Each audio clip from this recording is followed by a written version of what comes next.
खेड्यामध्ये इथेनॉल वापरायचा जो निर्णय केंद्र सरकारने घेतलेला आहे हे काही नवीन निर्णय नाही। 1931 मध्ये ब्राझीलमध्ये ऊसाच्या मळीपासून पॉवर अल्कोहोल बनवायचं सुरू झालं होतं 1931 मध्ये। म्हणजे आता आपण ज्याला इथेनॉल म्हणतो त्याला त्या काळामध्ये पॉवर अल्कोहोल म्हणलं जायचं। 1931 मध्ये ह्याचा शोध लागला आणि भारतामध्ये याला 2001 साल उजाडलं। मग 70 वर्ष का लागले? सांगितलं की इथेनॉल तयार करायची प्रक्रिया अवघड असते म्हणून 70 वर्ष लागले।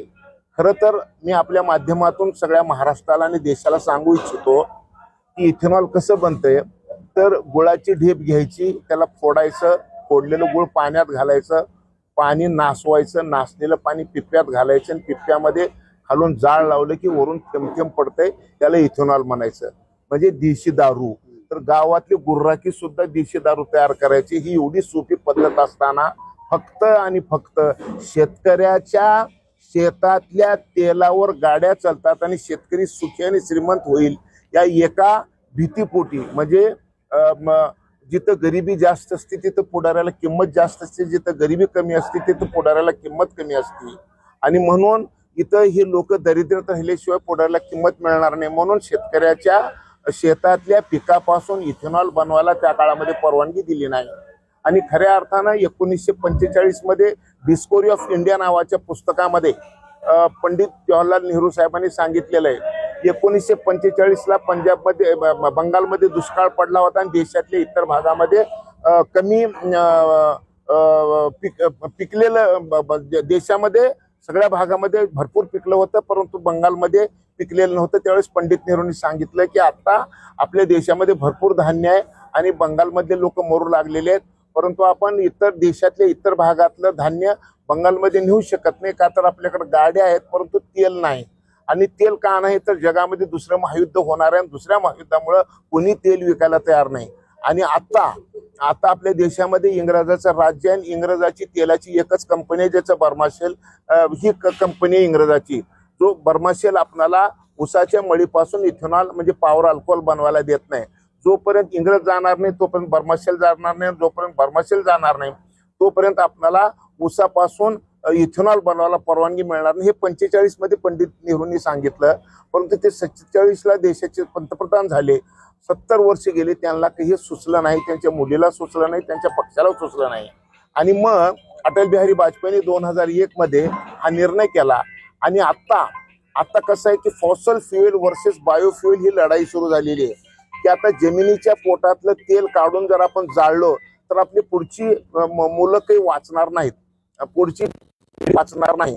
त्याचं कारण आहे की 350 ppm कार्बन पृथ्वीवर जर असेल जीवजंतू सुरक्षित।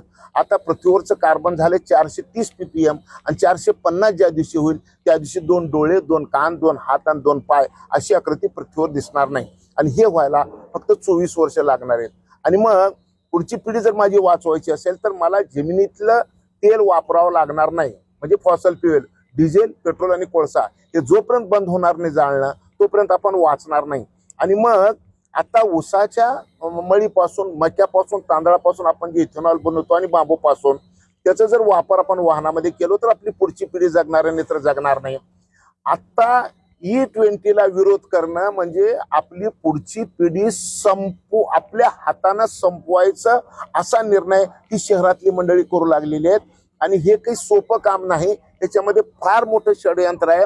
जसं 70 वर्ष या देशामध्ये इथेनॉल येऊ दिलं नाही, काय येऊ दिलं नाही तर परदेशातून डिझेल, पेट्रोल, कोळसा आणण्यामध्ये पैसे खायला मिळतात आणि या सगळ्या लॉब्या ह्याला विरोध केला शेतकऱ्याच्या इथेनॉलला। आता पुन्हा एकदा ह्या सगळ्या लॉब्या आपले मुंड्या वर केलेल्या आहेत आणि मानवजात संपवण्यासाठी, मानवजात इथला उद्ध्वस्त करण्यासाठी बायोफ्युएलला हे विरोध करू लागलेले आहेत। मी आपल्या माध्यमातून सांगतो की आता पृथ्वीवर जर मानवजात जीवन ठेवायचे असेल तर 33% ग्रीनरी करावं लागेल आणि फॉसल फ्युएल जाळायचं बंद करावं लागेल आणि बायोफ्युएल सुरुवात करावं लागेल। बायोफ्युएल म्हणजे इथेनॉल आहे, त्या इथेनॉलला विरोध करणं म्हणजे मानवजातीला विरोध करणं अशी परिस्थिती आहे। आणि म्हणून जगभरामध्ये ब्राझील सारख्या देशामध्ये 100% इथेनॉलवर जर वाहनं चालत असतील तर आपल्या देशातल्या लोकांनी या गोष्टीचा विचार करावा आणि आपली पुढची पिढी म्हणजे ह्याला विरोध करताना आपल्या मुलाचा चेहरा बघावा की माझा मुलगा जिवंत राहणार आहे का नाही.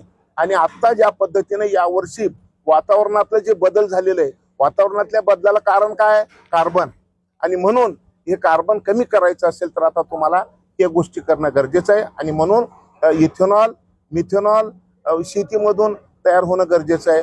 आणि दगडी कोळशाच्या ऐवजी बायोमास जाळून आपल्याला तर वीज तयार करावे लागणार आहे, तरच आपण जगणार आहे. या गोष्टीचा आपण सगळ्यांनी विचार करणं गरजेचं आहे.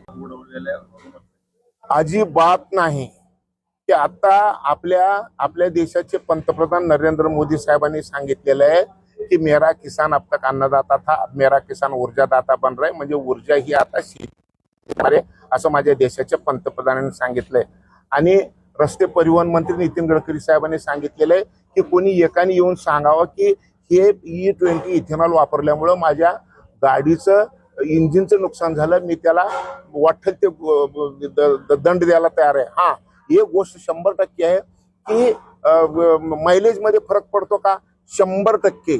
पेट्रोलपेक्षा इथेनॉल जास्त ज्वलनशील असल्यामुळं उतारा कमी होतो का? 100% उतारा कमी होतो. तर त्याला आपण भावाच्या रूपानं करता येऊ शकते ना, त्याला मदत करता येऊ शकते ना. प्रश्न तो नाहीये. प्रश्न माझ्या गाडीचं इंजन खराब होते म्हणणं हे चुकीचं आहे. आणि मग आता फ्लॅक्स इंजिन जे येऊ लागलेलं आहे त्याच्यामध्ये 85% इथेनॉल वापरून आपण गाड्या चालवू शकतो. आणि भविष्यामध्ये आता हेच करावं लागणार आहे, तरच मानवजात वाचणार आहे, नाही तर नाही.